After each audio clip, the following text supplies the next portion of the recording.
Hi, Alan SoCal. I'm reviewing the PS000 stores.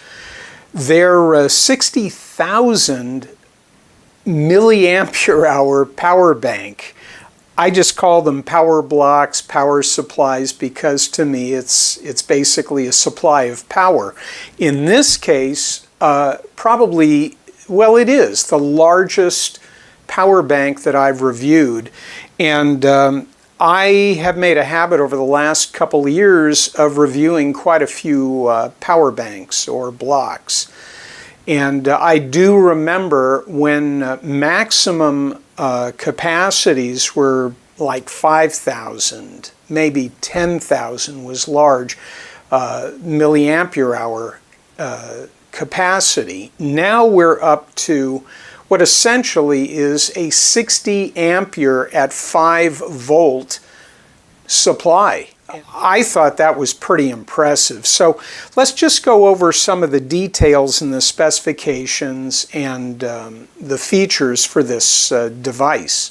Okay, so first of all, I went through the vendor or the manufacturer's product sheet, instruction user manual as they call it, their user manual, and it provided a lot of information. So let me share with you things that I immediately noticed. Number one, which I found interesting, the warranty on this particular product per this page, well, not this page, but within this user manual, the warranty period is 3 months. That's it. Anything beyond that would be the vendor or any extended warranties, which I really didn't notice. They could be available. I don't know. The item itself, of course, when I realized how large the capacity was, I presume this was going to be a very heavy device, and it is heavy. Interesting. In the user's manual, the user manual said 1,150 grams. I actually weighed it, and let me show you what I came up with. And I don't know if you'll be able to see it, 884 grams. I'd have to tilt this, it's going to be a little hard, but it's 884 grams. And that comes out to about 1 pound 15 ounces. So I have to say that it's not light.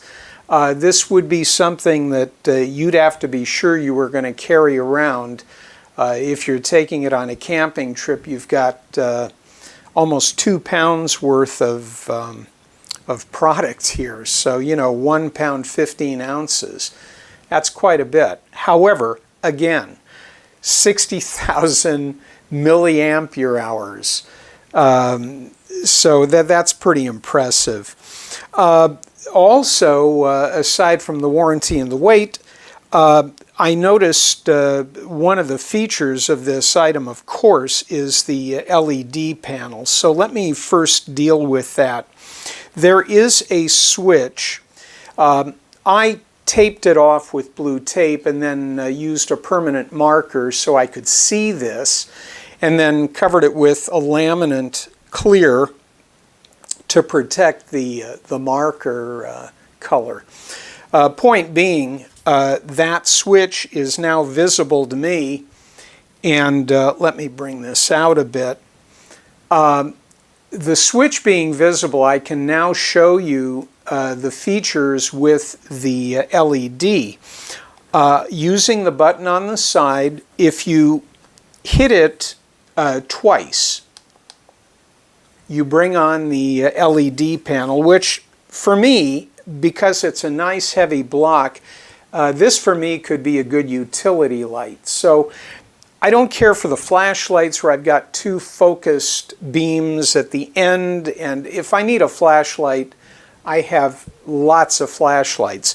But with a power bank, if they're going to put a light in, a light panel to me does make sense. So I sort of like that. With 2 quick taps on the power switch, it comes on. If you hit it again, it goes to a low power. And if you hit it again, it goes into, I'm waiting, ... dot, dot, dot, dot, dot, dot. That's SOS in Morse code. I've been a ham operator for many years, and the only problem I have with that, a lot of people don't know Morse code. And the other issue is there's no separation in the S, the O, and the S. Typically it would be dot, dot, dot, dot, dot, dot, dot, dot, dot. There's got to be a break. I didn't see that here with the light, so that sort of bothered me. It's a technicality, but if you hit the button one more time, it goes right back to LED panel on. Hit it again, low panel, hit it again. It's going into the SOS mode. If you double click again, it shuts the light off, but the power out, and you can see the LEDs here, the power status and the output power is available. If you hold the button, a long hold, it will shut off the unit. You see the blue it's blue LEDs. They just went out. Now there's no power here, and the LED status, well, see, it came back on. That's very strange.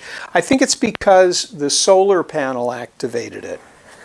And so it's showing the charge function. If I put my hand over this, if I put my hand over the solar panel, even though I've shut down the unit, the charging function will show when the unit's shut off. If I take my hand away and it's sensing some light, it's now into a solar panel charge. That leads me to another point.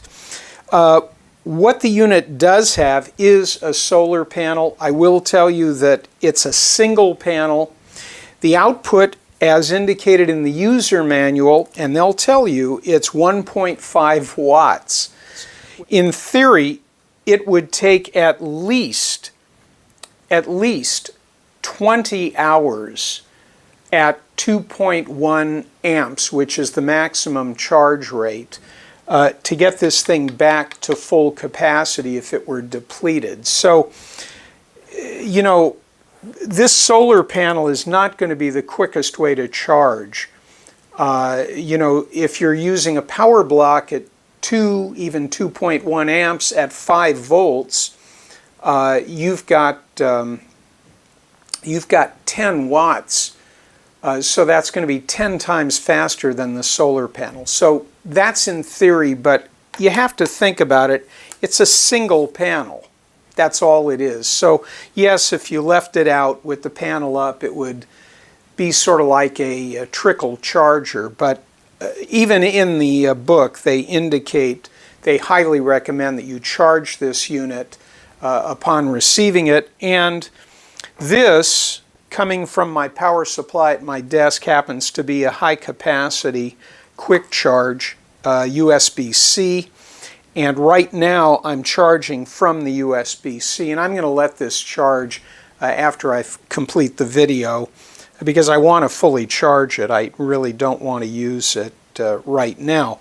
And of course it's got a USB micro that you can charge through, but I use the quick charge and the higher capacity USB-C cable. I've got a C to C here at my desk, and then you've got 4 USB-A's to use. So, oh, and it comes with the USB micro cable. They make a point of telling you that if you want to use the USB-C in, you're going to have to provide your own cable.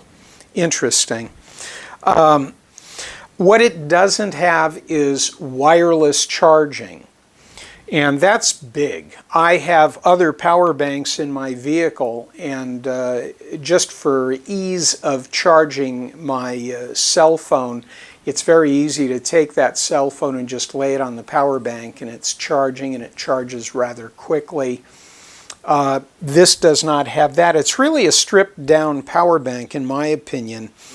The price, which right now is exceedingly good, in my opinion, having reviewed many of these power banks, it was $56 on the vendor page. There's a $15 vendor coupon right now, which makes the net cost $41. To me, that makes this an incredible value considering it's one of the highest capacity power blocks I've got. So I can think of so many uses for this, especially if I'm doing some remote work with the small DSLR and I want to run little panels like this and run my wireless microphones if I'm video recording, etc. I think it's a very good value right now, especially because of the price and especially because of its capacity.